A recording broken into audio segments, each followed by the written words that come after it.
Hello to anyone listening. This is the Robert Lego Blogcast.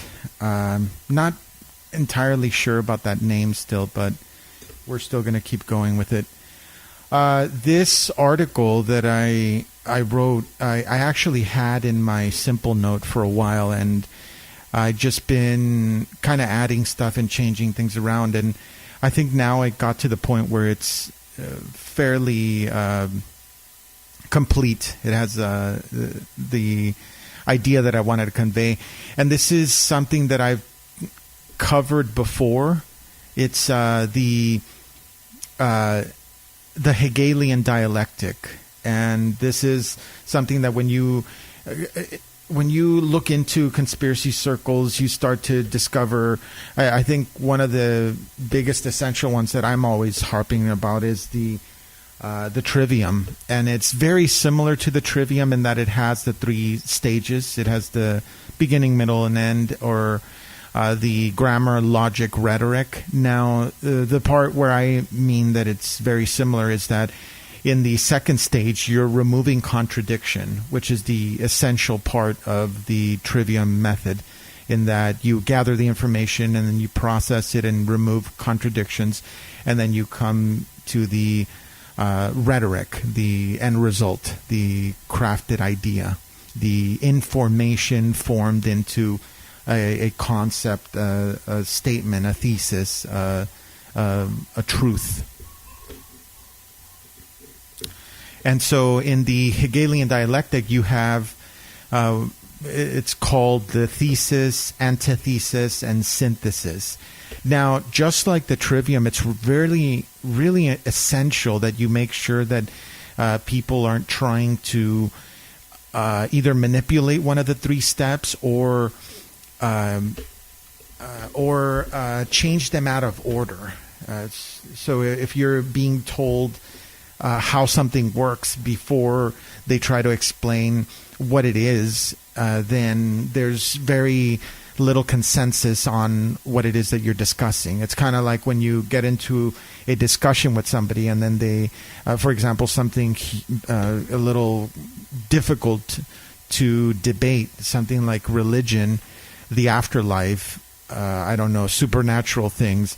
You really want to define, for example, what subjects you're discussing and make it clear that you both come into a certain sort of consensus between the two people on, for example, what is God, what is a spirit, what is a ghost, UFO, whatever it is that you're discussing, because as you know, if you don't come into that realization, that consensus, the structure of the conversation itself, then it's wasting a lot of time. And then you start to wrongfully start to discover how off you two are and how you're not really connecting on the understanding of what it is that you're trying to discuss.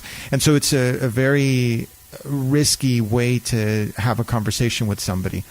Now, the Hegelian dialectic came from a 19th century German philosopher, G.W.F. Hegel. And again, it's the thesis, antithesis, synthesis. It is the, I found a quote that I changed it a little, I believe, but it's basically the process where the contradiction between the thesis and the antithesis resolves to a higher level of truth, the synthesis. Or they also call it the problem, reaction, solution.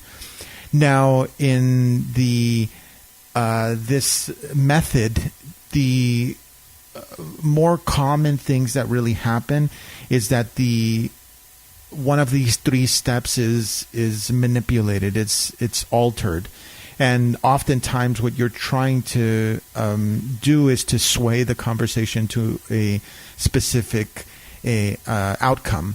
So this is like having a bias. When you're looking up information, you already know what type of solution you're trying to get. Then all you have to do is just find information that supports your claim, your end goal. And we can often find ourselves trapped in just trying to find information that supports our claims rather than trying to get to the truth behind everything that you're trying to understand. Let me reference the article here.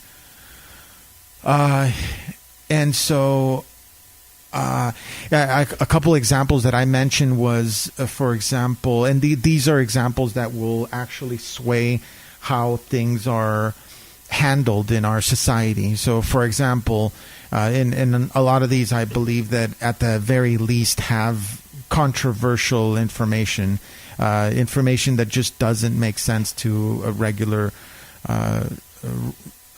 critical thinker that is just poised to ask enough questions before they just come to a belief in something. And so one example is a guy lights his shoe on fire, and now everybody at the airport has to remove their shoes. Now, as far as I know, growing up, I don't believe that I had ever heard of a case where somebody was trying to light their foot on fire in a flight. And so this event happens one time, and now every single person is removing their shoes at the airport. The other example is it's along the same lines. I mean, the TSA has strengthened their grip around the control that they have over people that are going on flights. So the other one was the underwear bomber. I'm not sure if they used the word bomber, but so this guy tries to light his underwear on fire, and now everybody's getting body scanned. I know that event had some really strange information where there was like it either looked like a staged event, or there was like CIA ties, and there was some really odd things. And this is the kind of conspiracy stuff that is covered by people like Alex Jones. And it's quite interesting because it's not like every single person is going through the naked body scanner. So just to quell the outrage, they say, oh, no, you can opt out. And so you tell one of the TSA agents, hey, I'd like to be pat down instead. I don't want to go through that machine. And so they pull you aside. They have you stand as everybody's walking past the machine. This is all intentional. This is just so that it becomes so inconvenient that next time you just say, rather than have my wife wait with my luggage and slow down the process, I'll just go through the stupid machine. But no, if you really care about privacy and you want to stand your ground, you do take that option. And you just stand there on the side. You just patiently wait for these people that think that they're higher than you for whatever reason, and they pat you down and do this whole process to kind of put you on the spotlight and show that this is what happens if you want to inconvenience everybody because you value something like privacy. So with the three steps, the Hegelian dialectic, oftentimes what happens is you are at the processing stage. What is done is that you are grouped into an exaggerated caricature of the people. So, for example, if you question global warming or our carbon footprint, which is nothing more than just a tax on life, there's studies that suggest that the more carbon that we have on the earth, that the more efficient that plants are what is it, photosynthesis, plants require less water when there's more carbon in the air. From my understanding, we used to be at a point where we had much more carbon dioxide in the air than we currently do now, and we're still here. It's not anything that's of that much concern. Now, forgive me for going to a very, very controversial subject, a subject that Joe Rogan spends much of his podcasting time. He has 3-hour-long podcasts, and he often frequently finds the time to attack these people that are open to such claims, or just open to the idea of exploring or just researching whether this conspiracy is true or not. And I'm not saying that I believe or disbelieve this. All I'm saying is that some of the claims that are proposed in these conspiracies do make you think. And at the very least, I think that they suggest that something is afoot, that something just doesn't make sense. And that is, sorry for milking it that long, but that is the flat earth claim. And this is something that you can talk aliens, Bigfoot, Loch Ness Monster. You can talk about spirits and demons and anything that you can come up with. But it seems that the flat earth is just something that is so taboo that it doesn't even bear entertaining by the people that have a voice in the media. And when you make any claim suggesting, even just suggesting the possibility that maybe, and this is where I kind of stand, maybe our Earth is a little bit bigger than we're told, maybe, or a lot bigger, I should say. But I think that this idea that the Earth is a certain size would confine us to a belief in that we're all overpopulating the planet. And if it is true that we all fit in Australia with 1,000 square feet each, then that really puts into perspective how much humans there is on this planet. As I always talk about, you can go to a map of any city that you wish and start zooming out, and you'll see very quickly that, yes, there's very dense concentrations of populations in big cities, but outside of those metropolises, there's very few housing and industrial buildings.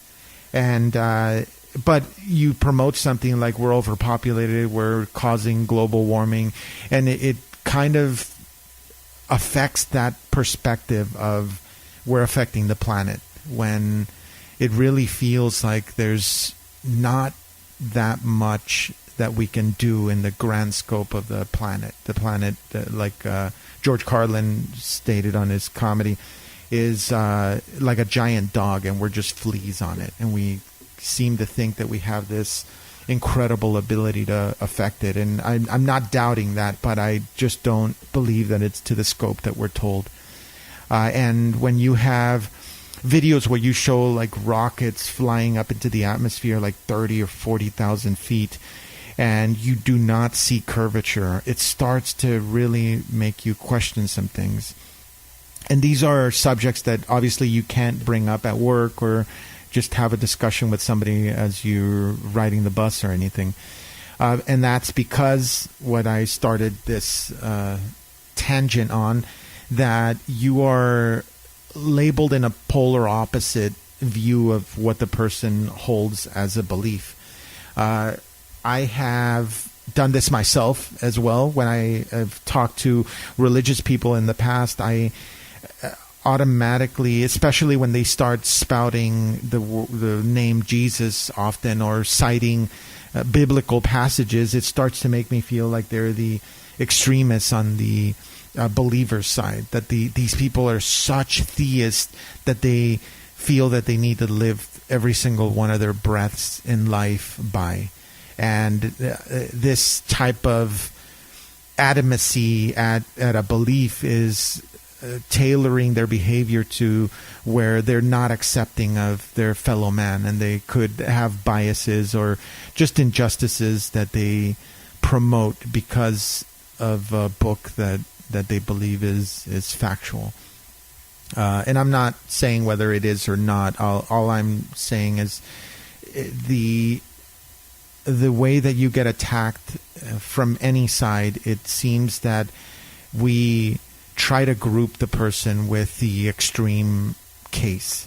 And I think that oftentimes the common middle ground is a little bit more complicated than that. You can't just say that, and this is where the Hegelian dialectic starts to turn into more things like rabbit holes, which is more like a trap. It's just like there's tourist traps. This is like a conversational trap that won't let you get to the crux of the debate. And maybe a good example would be like, are you pro-life or pro-choice? Now, it's difficult to just say black or white, to say left or right, the whole nonsense that we have with government, where they... I've noticed that Joe Rogan actually, as long as the other person is talking about a left-right paradigm, which is what we're always promoted in the media, he doesn't interrupt. When somebody is talking about them at the top controlling and affecting things in one direction, then he's very quick to throw out jokes or to play devil's advocate and to sway the conversation a certain way. And that seems to be for most people that are in the spotlight, that have a voice. They often want to act like Trump is so against Hillary, that Trump hates, that the Democrats hate the Republicans, and that they're constantly fighting. Meanwhile, a lot of the policy just seems to keep getting ramped up, regardless of the President Obama coming in and saying, we're going to close Guantanamo Bay and what else? Protect whistleblowers and all these things, all these promises that he makes that are at first sound like the polar opposite of what Bush did. And then when you really look at it in the grand scope, there's very little change. It's still all moving in the right direction for them, for their benefit. And Trump is no different. It's hard to think that anyone can be president, like we're told when we're younger, because every time that you see somebody become president, they're either connected to British royals or they come of a lot of money. And then that obviously came from corporations and all these friends helping other friends out. And then they get funding so that they can protect other people. And it just feels like a giant circus. And at the moment now, we need such a distraction that they put this entertainer in front of us and they constantly promote this hateful speech that he is supposedly promoting. And then this causes a lot of conversation at the water cooler and not much conversation as to really serious matters like child trafficking and all the really horrible stuff that is everywhere in the world, that we've heard of the connection with the Vatican, and Google Pizzagate and you'll start to see a lot of this stuff. The things that really matter, if you don't know, you're not familiar with ElsaGate as well, a lot of these schemes and this material that is basically very inappropriate, pornographic, adult material that is laid out there in front of children and really affecting the world.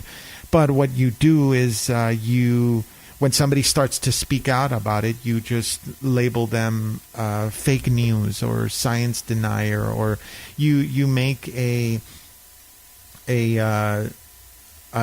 dialectic. You divide this group into, well, you're either with us or with the terrorists. You're with us or against us, and it's a little more complicated than that. Kind of like going back to the free choice. What is it? Pro-life and pro-choice. It's, if you choose pro-life, then you say, well, what about if a woman got raped and she doesn't want that child? And then just as likely, if you choose pro-choice, then you say, well, what about the child? Doesn't he have a say in it?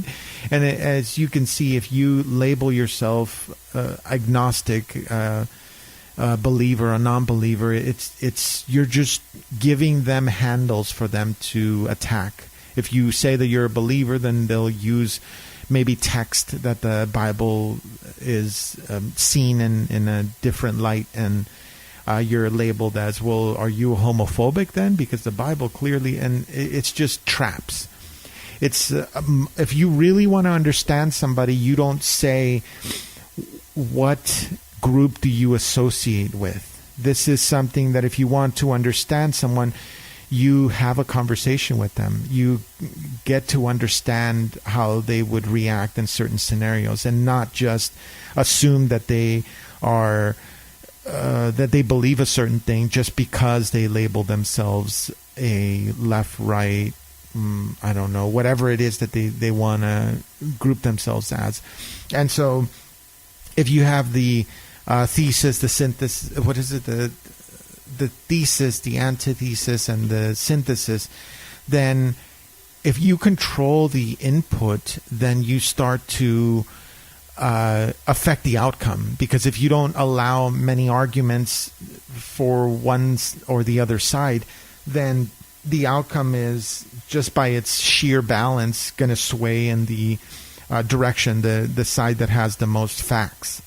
And this is something that shouldn't be taken lightly. When you do research and you find that there's studies that suggest certain things, then you can't just automatically regurgitate that information. You need to look and see, what do the studies really prove? What under what circumstances were they done?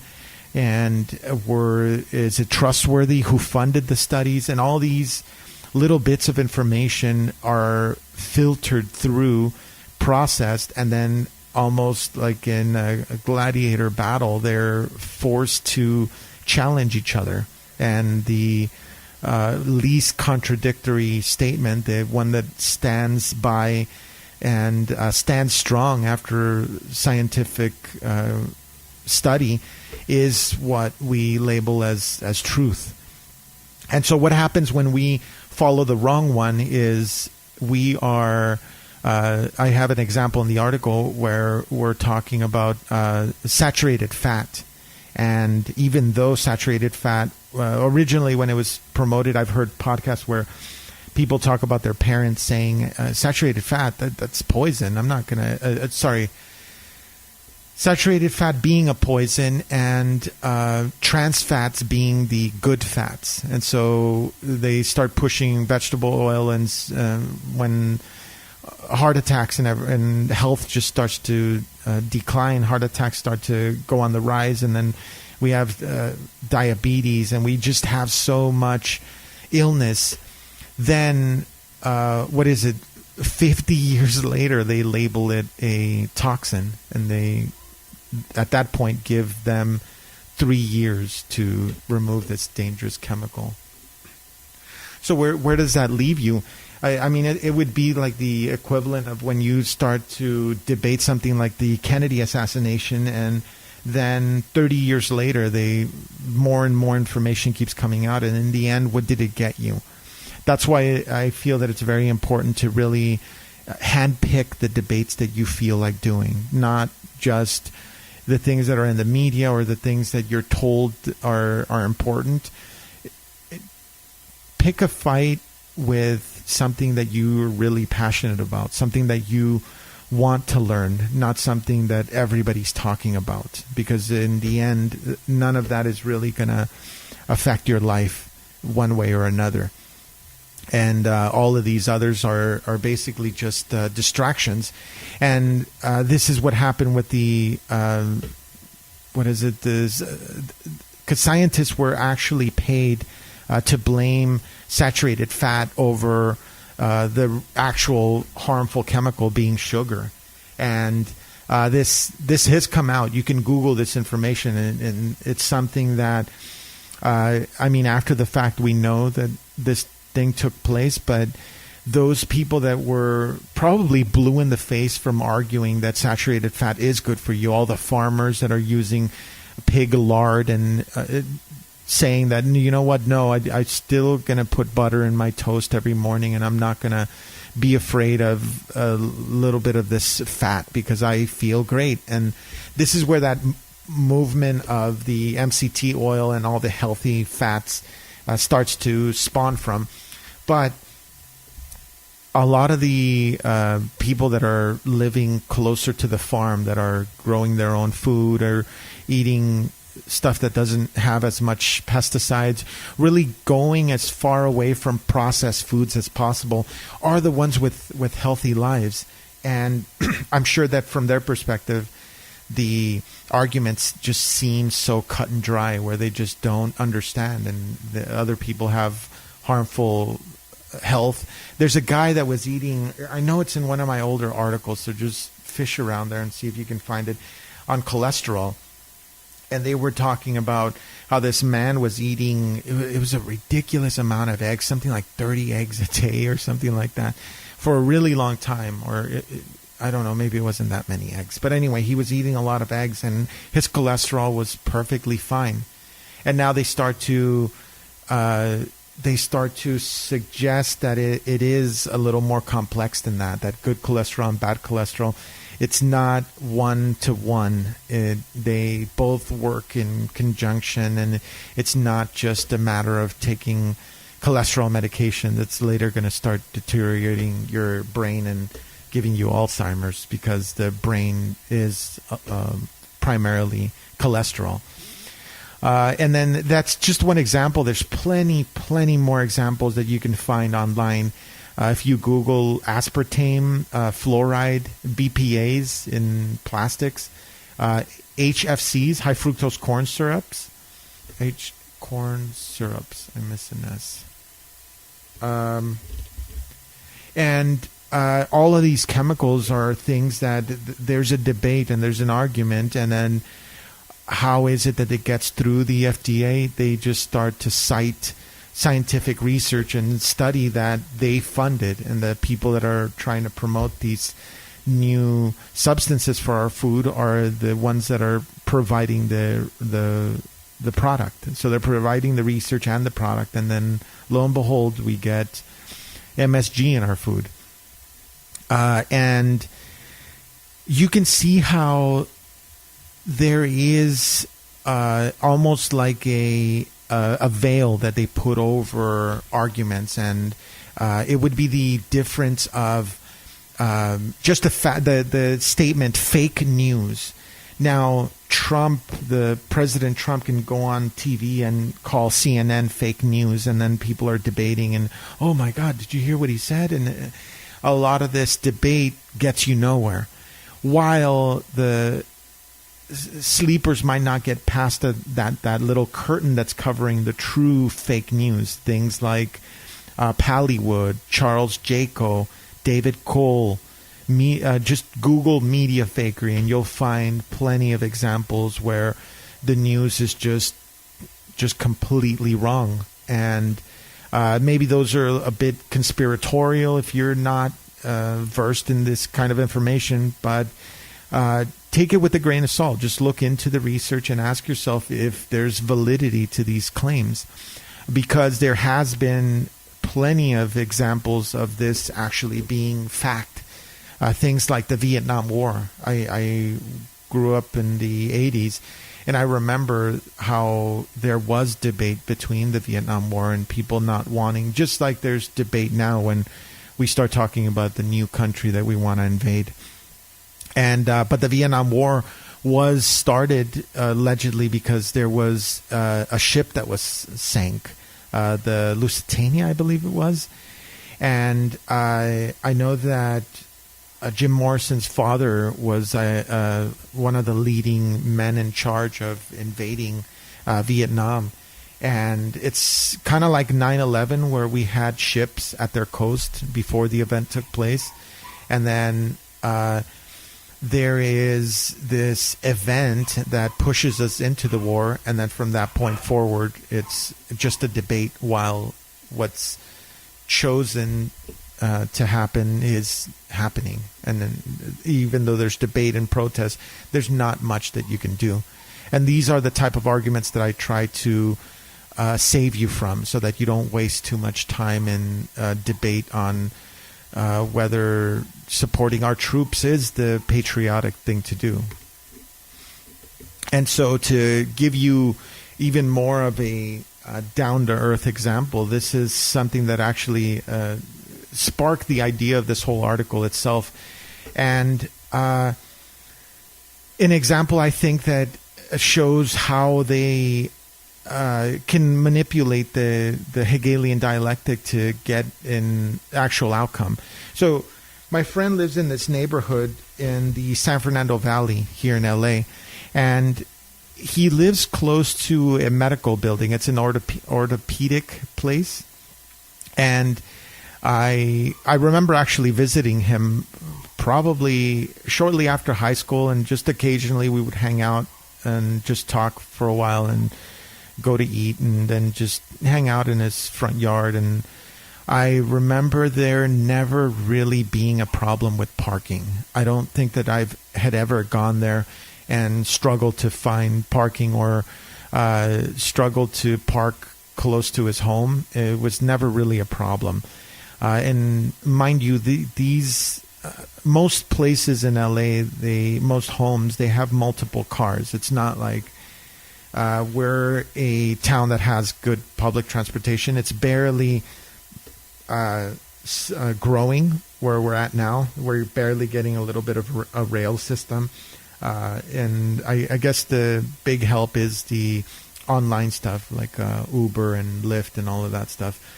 But so there wasn't really a problem. Now, there was talk, and this orthopedic place charged for parking. So why would you pay for parking when you can just park a block away? You just go around the block, leave your car there, go to the doctor, come back out, and you're perfectly fine. Now, there was talk about turning this neighborhood into a pay-by-permit neighborhood. And, of course, the main concern for anybody living there, I mean, I would have had the exact same concern as well, was that this is going to cost us. Why do we have to pay if this is our home? Why are we going to have to pay for these permits?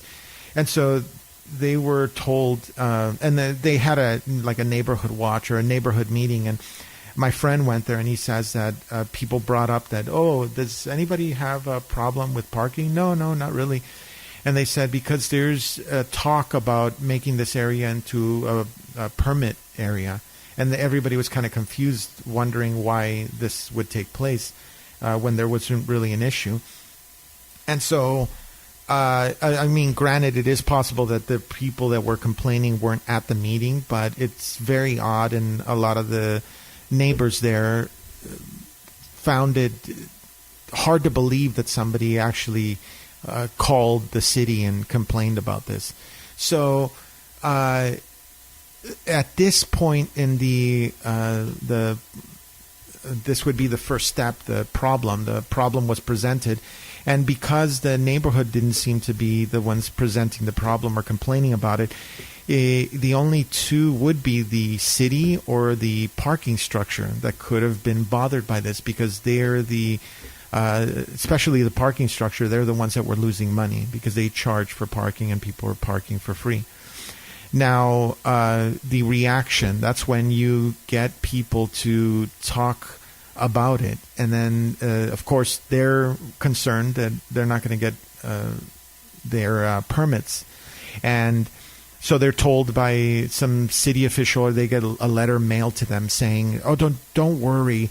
You're going to get 2 permits per home. And if you need any more, we'll give you more. That's not a big deal.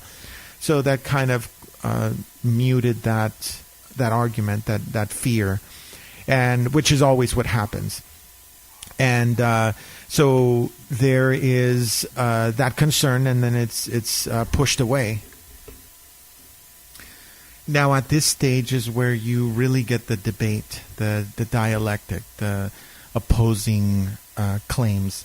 And so all you do at this point, if you want to sway the conversation, is you can lie. You can make promises. It really won't matter, because at this point, all you're trying to do is try to get past this opposing force. And so you say, no, don't worry, everybody's going to get 2 permits. It's not going to be inconveniencing to you. It's just going to force the people to park in this structure. And Another solution could have been making it very cheap to park in the structure. I mean, if the neighborhood wasn't complaining and the parking structure lowered their rates a little bit, then many people would probably just park there, because these are people that are going there for treatment. So if they go there one time and they find that, I don't know, it was just a couple bucks to park, then why would you go around the block and park your car where you really not sure if the neighborhood is safe or not? And so what happens is you don't lower the rates. Now, in the end, the solution to the whole thing, it ends up being that the neighborhood changed to a parking by permit. Now, they weren't given the 2 passes that they were told, and they were only given 1 pass, and then any additional passes were supposed to be bought.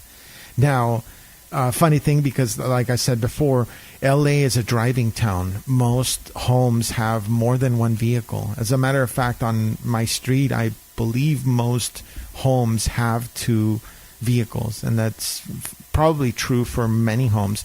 And I wouldn't be surprised if the average is actually a lot higher than that, because some homes have much more vehicles than that.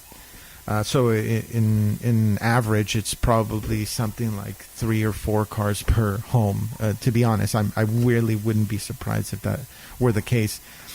And so they're ending up paying for this. And you could kind of play devil's advocate and suggest that maybe the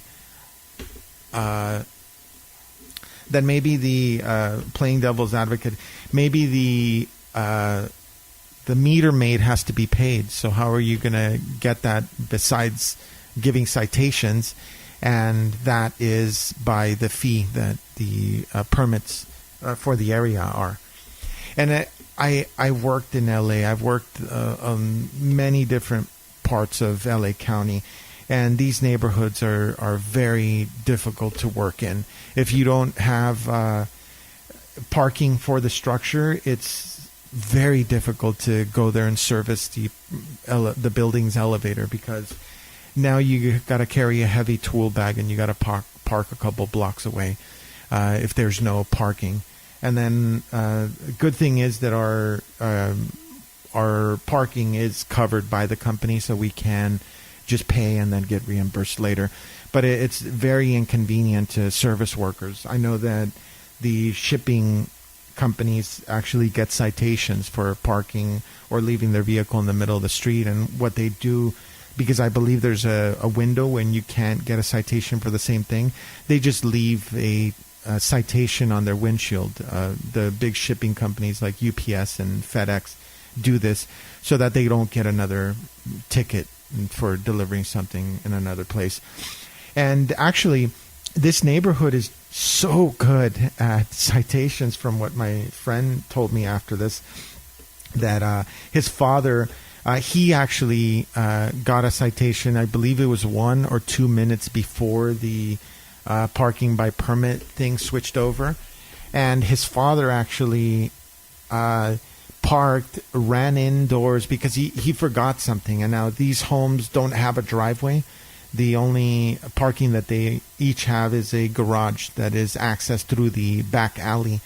And so rather than go to the back, open the garage door, close the garage door, get out of the garage, go to the house, pick up what he forgot, and then come back around, open the garage, and get the car out and drive off, he chose to just park in the front. And he figured, you know what, I'm going to be in maybe a minute, 2 at most. And so he just put his car there, put his hazards on, and ran in there. And by the time he came out, with utmost efficiency, like this is the kind of efficiency that you don't regularly see in government employees, but he had a ticket. And it's just amazing that it was that quick. And I know that now I've talked to meter maids, and the meters themselves, if you've seen the new meters that have like a digital display, they're actually detecting the parking spot. So if there's a meter that is expired, or immediately when it gets expired, the traffic, the parking enforcement officer will get almost like a little beacon saying, well, this meter on the next block over is expired right now, so race over there and give them a citation. And it just makes their job that much easier, where they can just kick back somewhere, and as soon as somebody's meter runs out, because they forgot to throw in one extra quarter in there, now they have to pay $40 or $50, whatever the price is now. And so this is an example of it happening in just a local area, where they ended up in the end. The way I like to look at it is I look at the beginning and then you look at the ending, and you kind of try to figure out who is it that ended up winning in the scenario. And this doesn't necessarily point the blame in any direction or anything, but it's just interesting as an experiment for myself to really just see who wins. And so just to recap, at the beginning you had the parking structure that obviously wanted to get money out of the parking, and they're losing it because they're parking in the neighborhood. Now the neighborhood's not complaining, so what do? They just make a anonymous claim, or somebody makes a claim, and then the beginning only had the building structure for the orthopedic center at a loss. They were the only ones that were losing money. And now, after the fact, after all is said and done, it changes completely, and it reverses into being them being the winners, and the people that are at a loss are the homes in the area. Because now, if they, like most homes do, have a second vehicle, now they're paying for a permit. And if they don't pay that permit, they get a citation, and they could even get their vehicle towed if there's enough citations, or if nothing is done within a certain time period. And so in the end, the parking structure is making their money. And not only that, but now the parking structure can charge whatever it is that they want. There is big streets out here where it's very industrial, and if you don't have a parking validation, then you could end up, if you're going to be there for a couple hours, especially if it's a doctor's appointment, because when are you going to tell the doctor to hurry up because you got to go feed the meter? And so what you do is you park in their structure. They don't have validation, and then you could end up, I know buildings on one of the big streets out here, Ventura, I know buildings that the max parking fee is $18. Now this is you trying to go to the doctor, and you have no other choice. I mean, granted, you can park maybe 4 or 5 blocks away and walk over, but you don't know how long you're going to be there or anything, so you might as well just park in the structure. And this is what they essentially created out of a normal neighborhood. They made it where people are forced to pay for parking regardless of them struggling, the neighborhood struggling with them. And I know there's examples where it's the complete opposite of what I'm saying. There's a television show, if you might have heard, called Scrubs, and that was filmed, I believe, at the city's Studio City. And I know that whole neighborhood around, they did have issues because they would have signs that said no scrubs parking. And I guess the cast and crew, the workers, maybe anybody that was going on set, didn't have enough parking, or the set didn't have enough parking for the production team, and they would park on the neighborhoods, and they would probably get them towed or get citations. And I can understand that because, again, more and more homes out here in LA are being torn down, and we're getting buildings, apartments, and much more smaller homes. And that's just pushing us closer and closer up against one another. And eventually you have parking issues. And again, if you're sharing a 2-bedroom and you're roommate also has a car, then you need two parkings. And if you don't have two, then somebody's struggling. And that's a common issue that a lot of people have out here, where they need to race home, because if they don't get home quick enough, where they have to stay late at work, then they're going to struggle to find parking. They might need to park a block away. And that's very common out here in LA. And so I guess a bit of a summary would be that if you are really honestly trying to get into a debate, if you're really trying to have a discussion, an honest discussion with somebody, it's very important for you to stand on equal footing and to ensure that neither of you group the other person into a certain class, because all the logical fallacies, all these ad hominem attacks are really just that, just to try to sway the foundation one way or another so that you end up on top. Where, again, most conversations, most deep conversations that you can have are not going to entail a left and a right. These are sensitive things that require a little bit more discussion, a little more debate as to why it is that you feel a certain way. And when you've done your processing, when you've analyzed your choices and where it is that you stand, then you have a solid foundation. And I find this when I get in my head quite a bit, and this allows me to kind of explore the different options and put myself in other people's shoes and understand all the different angles to a certain dialectic, a certain divide, a certain discussion or dispute. And when you've looked at all the different angles and you've done research as to what the sciences are telling you, and again, science is not something that a scientist is giving you. Science is just experimentation that gets the same result. It's the ability for you to perform a study on your own under certain instruction, and then you'll get the same result. And it's almost like a consensus on that. We agree that this A plus B equals C.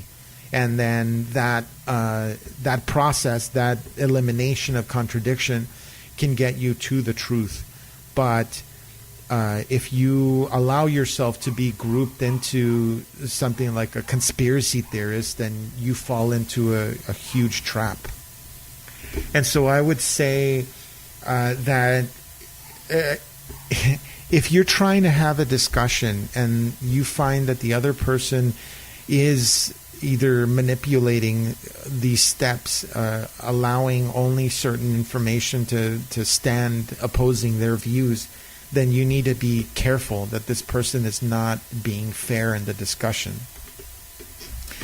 And this might sound like I don't have enough patience for someone, but it's not that I don't have patience, it's that I don't have, or I don't care to give my time to somebody like this. If you find that somebody is grouping you into this caricature of their polar opposite, then nothing good comes of that. And if you're doing that to somebody else, you're not going to learn anything from that person.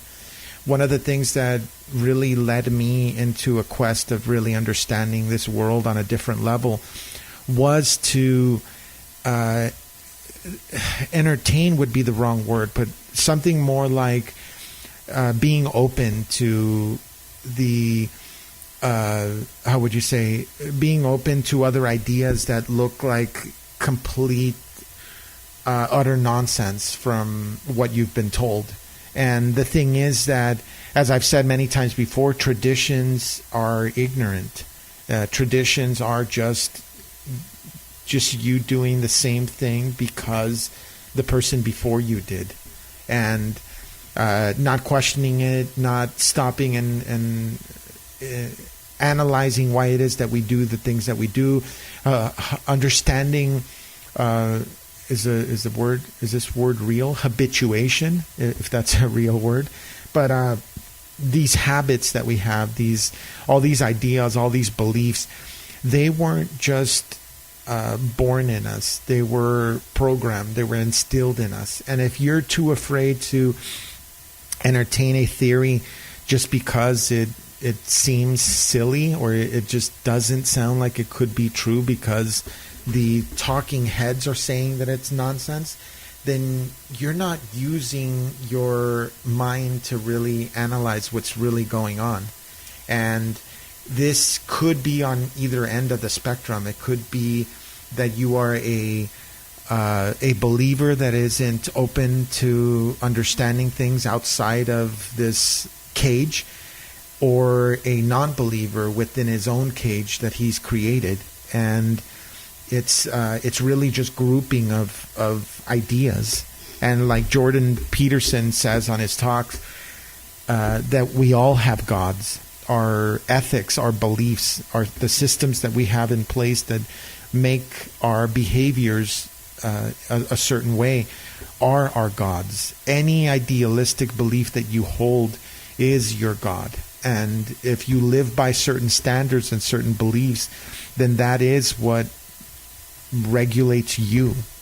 And I think that it's if you really want to truly utilize your free will, then you need to not be afraid to question things. And it doesn't matter if it sounds completely ridiculous, that this conspiracy just sounds so far out there that anybody would laugh at this claim.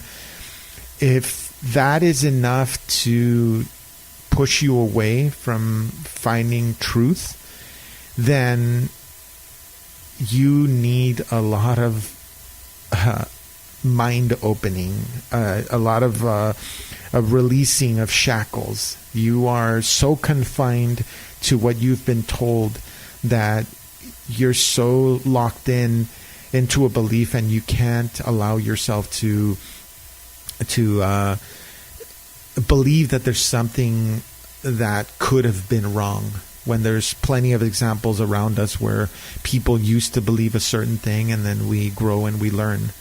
And to reference what Manly P. Hall says, it's that whole thing of we, as a unevolved species, we would in awe stare up at the sky and see these magnificent lights, these stories that were being crafted in front of us, that no matter what we did, we couldn't touch them. There was no... they're on such a higher level than us that they might as well be gods. And these celestial bodies and these different houses of God, the constellations, the whole 360 angle that surrounds us is nothing more than theater. And it's a reminder that even though we are here on this earth and it feels like we're all alone, there is meaning. And forgive me for quoting something, but I really like this show, Rick and Morty. They entertain the possibility that nothing matters, and it's at first it starts to feel like it's a bit pessimistic view of existence, but in the end, you're really just adding the value that you can to any such thing, and this is where the beauty in life comes from. That if Jordan Peterson was saying, if life is suffering, then you need to find a purpose. You need to find something that you do in life that is so meaningful and so much more important that suffering is null and void. It doesn't matter. It doesn't factor in. And this is living your life to the fullest and allowing no limitations in the things that you want to pursue and learn. And as Manly P. Hall explains, the constellations are up there as gods, as influences, and the Greek mythology myths are, which myth isn't actually even a word that denotes fakery. Myth is really just mythological. It's that they're gods. It's stories of gods. And because whether you live or die, your influences still exist, that jealousy is out there and it could grab a hold of any of us. And whether we live or die, whether we change and grow, the influence is still there, and you could still fall prey to these magnificent forces that can sway us in one direction or not, or another. And every 365 point, what is it, 2, 3, whatever it is, years, you find yourself basically in a very similar position as you were the year before. And this is a reminder that the bodies, the stars up in the sky, those magnificent lights that tell a story, they're pretty much in the same place that they were a year ago, because their cycles are just so long. It's as if they were gods. And these things that have been there before you have, and who knows how long, like the real origins of these bodies that are up in the sky. But what has changed is you. And I don't remember necessarily if it was Plato, but it said that a man that lives, it was something like a man that believes at 35 the exact same as he believes when he's 65 has not lived for 30 years. And I'm probably butchering that, but you get the idea. Every 365 days, you stand in the same position, realizing that the only thing that has changed is you. And this is, in the end, the only thing that you really can change, because successfully changing somebody else's mind is taking their free will away from them. And you have your own free will. And effectively, without manipulation and without violating anybody's free will, the only one that you can really alter is yourself. And this is a reminder to us to grow and to constantly evolve and to never be afraid to be wrong. And whenever we find ourselves in a situation where we are repeating our suffering, that we find ourselves in a state where we're not in joy, then there's a very deep meaning behind that as to why we're feeling that. And our essence is essentially guiding us away from these type of feelings. And I really do believe, as I said in the 2 articles ago, that suffering is so much more painful. What is it? I believe the belief is that it's twice as painful. This is in my prospect theory article. If you hit probably back on the articles, it's the one right before this. You can read about that. But it is the fact that we have suffering also kind of points at the idea that the reason why it's so much more memorable, it's ingrained in us a lot deeper than joy is. It's because we don't want to feel that anymore. And if you're reminded of how painful a situation was, it is so that you don't feel that pain once again. That whenever you start to travel down that road, you avoid it and you start going in the opposite direction, and you correct your course before you suffer too much pain. And if you do end up finding yourself in the same situation, the misery that you're feeling is motivation to try to get you to correct that behavior or to avoid the actions that led you to that point. And in doing that, you have grown.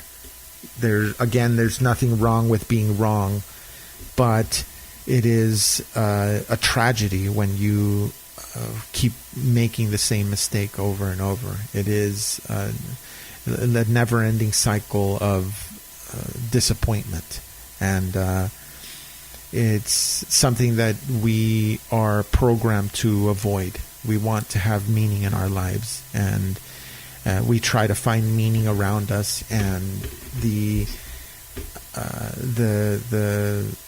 journey that we have is to find as much pleasure and joy out of life, and not to constantly lie to ourselves and tell us that there's a rainbow at the end of the quest, and that we're going to get riches and joy. The quest is the journey itself. That's the whole thing. It encompasses the whole adventure, and there's no happy ending where the credits roll. It's all those little kairos moments, those little moments that have so much more meaning than the repetitive, just clocking in, clocking out, regular cycle of life that we all are bored with. So that's about it. That's all I got with this. Let me go through some of the things that I mentioned. Just real quick, aspartame. It's kind of weird to throw the. Oh, wait! Before I do that, there was one other thought that I've been bouncing around, and I probably should have said this at the beginning, but I'll just throw it in here. And it's because it's one of those things that I don't know if there's an article, so I'll just throw it out there in case I don't end up using it, and maybe you can bounce around that idea and play with it and see what you think. But there's a study that shows that cursing, that using curse words actually alleviates pain, and you can tolerate a little more suffering if you use profanities. And this is actually, it has to be profanities, because when you say, oh my gosh, and gosh darn it, and forget you, all these substitutes for the original curse word, it's not as effective. And when you're using curse words, it alleviates pain. And so I in my mind, I start to kind of explore this idea, and I was starting to think, what if the reason why we have such more profanities in neighborhoods that are a little impoverished, or that have a little more suffering than a more well-off neighborhood, is because of that. It's because they are in suffering. They're obviously in a point in their life when they're not in bliss. They're not enjoying their existence, and the profanities kind of tend to mute the suffering a little bit. And I wonder if that there is truth to that, because there is a point where when you're using a little bit too much profanity, it starts to take meaning away from those words. And I'm not like a goody two-shoes person that never curses, but I do understand that there is a time and place for all these things, and you don't want to be speaking in this type of a rhetoric around children, for example, or around people that you want to or that you want their respect. And I just wanted to throw that out there. But okay, so I guess in a way this is kind of like just throwing out a couple of the things. If you heard this audio and there was some things that kind of went over your head, I'll just cover a couple of these things. Aspartame, it's an artificial sweetener. I want to say it was in the 70s maybe that they passed it, and if I remember correctly, it was passed under a holiday where a lot of politicians weren't at work, and so it kind of just slipped through the cracks. And it's a chemical that's derived off of asphalt, and it's 300 times sweeter than sugar. Again, check all these things, because this is just all off the top of my head. I don't have the time to pull all this information and have it in front of me for these articles. But the other one is fluoride. It's a aluminum production byproduct that is carcinogenic. Aspartame, I believe, is labeled a toxin, and one of the chemicals that is known to kill women in a certain age. It was like 50 or 60-year-old women are primarily killed by this dangerous substance. Fluoride I've talked about quite a bit. It's the aluminum byproduct that they put in our water with claims to make our teeth stronger. Dental fluorosis is a side effect of too much fluoride in the bones.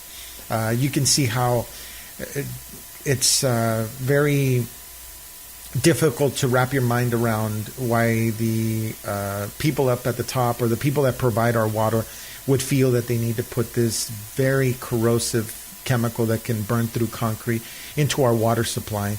And not only that, but they're putting it in something that we drink and not something that we swish our mouths with. I can understand the claim with fluoride if it was in mouthwash, for example, because you're swishing it around your teeth and then you spit it out and you don't drink it, hopefully. But no, they put it in our water and we drink it right down. When I'm drinking water, very little of the water that I'm drinking actually makes contact with my teeth. I don't know that much of it makes contact with my teeth at all unless I intentionally swish it around. Anyway, BPA, it's bisphenol A. There's bisphenol B, I believe. So when you buy a plastic container and it says BPA free, there could still be a different type of bisphenol in it. And so you're kind of banking on the promise that they're not using any dangerous plastics. Some are plant derived, but I don't know that you can make or that they make any that are 100% plant derived.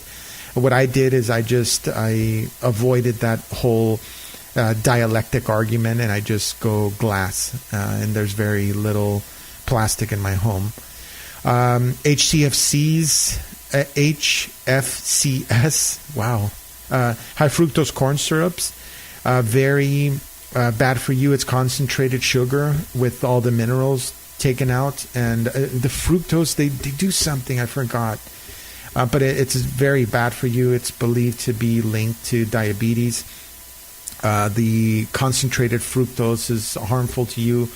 Not that artificial sweeteners are that much better, but if you're going to consume sugar, it's better for you to do the brown sugars or molasses, stuff that still has all the fiber and vitamins, magnesium, all the stuff, the good stuff that's in sugar itself. And of course, it's probably not a good idea to consume too much sugar anyway.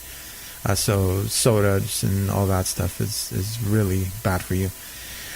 On the fakery side, I talked about Pollywood. It's a YouTube video you can find.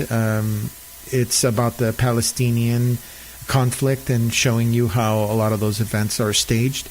Charles Jaco, it's I believe it was during the Iraq War, and you get to see the behind the scenes of Jaco messing around and showing you how they make it look like they're in the front lines of the war, and they're really not. They're just in a studio somewhere.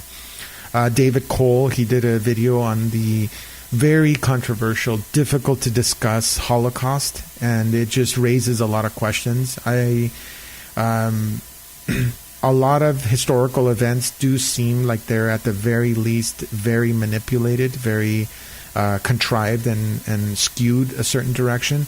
David Cole presents it in a way where it's very easy to digest and understand. But again, it's something that it'd be very difficult to honestly discuss with just a regular person. It's a subject that's very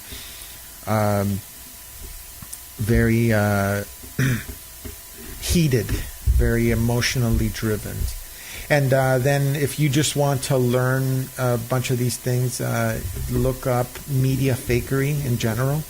Many events that you look up, if you type in media fakery, you'll start to learn about what tricks they use to make us fear a certain group, or even what it is that they do to with fake events, with drills that appear to be really staged. And then you start to learn about crisis actors and a lot of these groups that are basically performance artists that will stage like their leg being blown off, and that's where a lot of the red flags start to come up, making you confused as to why the person's not bleeding to death when their leg was just blown off. And why explosions are white smoke instead of black smoke, and then just a lot of really good events to really dissect and to try to understand. And then the Vietnam War, just Google that. I know it's Jim Morrison's father was connected to it. There's a really good part of it that's fairly well researched in Jim Marr's book, not the Fourth Reich, the other one. It's on my desktop. Let me see. Because I did Rule by Secrecy, that book. That'll add a little insight to that. And other than that, that's it. That's the podcast. You can download all the old shows on Robert Lego. Actually, if you go to talkshoe.com and sign in, you can download all the audios that I've done in the past. As far as I know, the majority are on there. And if you want to read some more articles and find some of the corresponding podcasts to them, as I call them, the blogcast, you can go to robertlego.org. And if you want to throw a message my direction or a comment, if you go to the bottom of robertlego.org, you'll see the feedback button. And it's not like you have to subscribe or create anything. You can just post up a comment on there or your thoughts on any of these things. Robert Lego Talk Shoe, and I hope that you got something out of this. I'm really into these type of techniques that are powerful when you know how they're used against you, and very dangerous when they are used without your understanding or consent. So be aware of that, and always be ready to ask questions and not afraid to stand on your own when you disagree with something. So thank you very much for making it this far. I hope you gained something, and I will talk to you next time. Take care.